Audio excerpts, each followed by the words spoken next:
ভগ্নাংশ কি বা কাকে বলে? ভগ্নাংশ শব্দের অর্থ হচ্ছে ভাঙা অংশ বা বিচ্ছিন্ন অংশ। কোনো বস্তুকে সমান দুই ভাগে বা তার অধিক ভাগে ভাগ করলে যে অংশ বা খণ্ড অংশ পাওয়া যায় তাকে ওই বস্তুর ভগ্নাংশ বলে। অর্থাৎ একটি সংখ্যাকে কয়েকটি সমান অংশে বিভক্ত করে তার কতগুলো অংশ দেওয়া হলো তা প্রকাশ করার মাধ্যম হচ্ছে ভগ্নাংশ। অর্থাৎ ভগ্নাংশের মাধ্যমে আমরা প্রকাশ করতে পারি একটি বস্তু বা সংখ্যাকে কতগুলো অংশে ভাগ করা হয়েছে।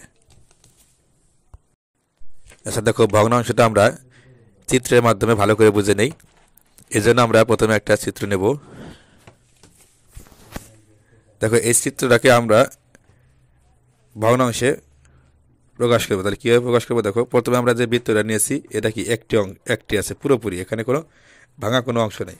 যদি আমরা এরা ভেঙে দিই মাঝখান দিয়ে সমান দুই ভাগে, তাহলে কী হলো? এটা এক একটা অংশ হয়ে গেল, এটা কিন্তু আর পুরো থাকলো না। এই যে অংশ করা হলো এটা হচ্ছে ভগ্নাংশ। এটা আমরা কিভাবে লিখবো, প্রকাশ করবো? দেখো, আমরা যে অংশটা নিয়েছিলাম একটা পুরো বৃত্ত, এটা আমরা উপরে লিখব।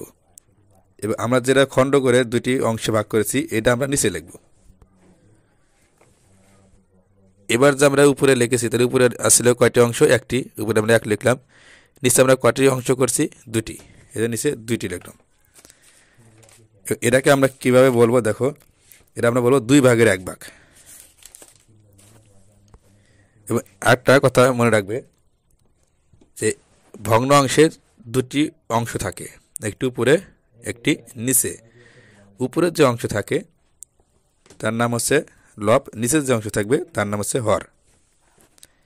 আর একটা কথা মনে রাখবে, এটা প্রকৃত ভগ্নাংশে লব সবসময় ছোট থাকবে বা লবের সংখ্যা কম হবে, আর হর এটা বড় থাকবে এবং হরের সংখ্যা বেশি হবে। দেখো, আমরা আরেকটা উদাহরণ দেখি। এই জন্য আমরা আরেকটা চিত্র নিই। তাহলে আমরা একটা বৃত্ত নিয়েছি, এই বৃত্তটাকে আমরা সমান চার ভাগে ভাগ করব। তাহলে দেখো, এখানে কয়টি খণ্ড অংশে? চারটি খণ্ড হয়েছে, তাহলে চারটি অংশ হয়ে গেছে। তাহলে এটা আমরা কীভাবে লিখবো?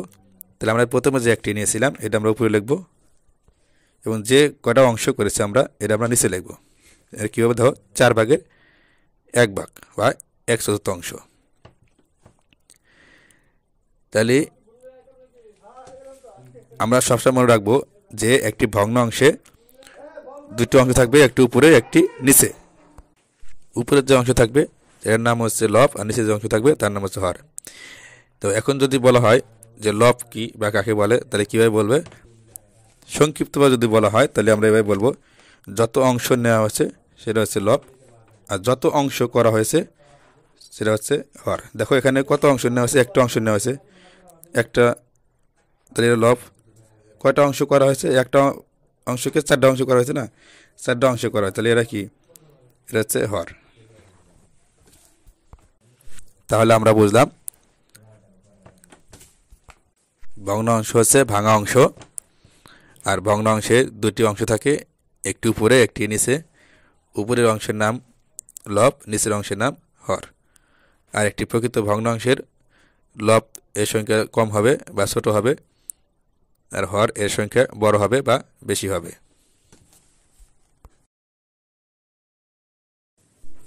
প্রিয় ভিউয়ার্স, দ্বিতীয় শ্রেণীর অঙ্ক বিষয়ে ধারাবাহিক ভিডিও পেতে আমাদের চ্যানেলটিকে সাবস্ক্রাইব করে রাখুন এবং আপনার মূল্যবান মতামত কমেন্টের মাধ্যমে জানিয়ে দিন।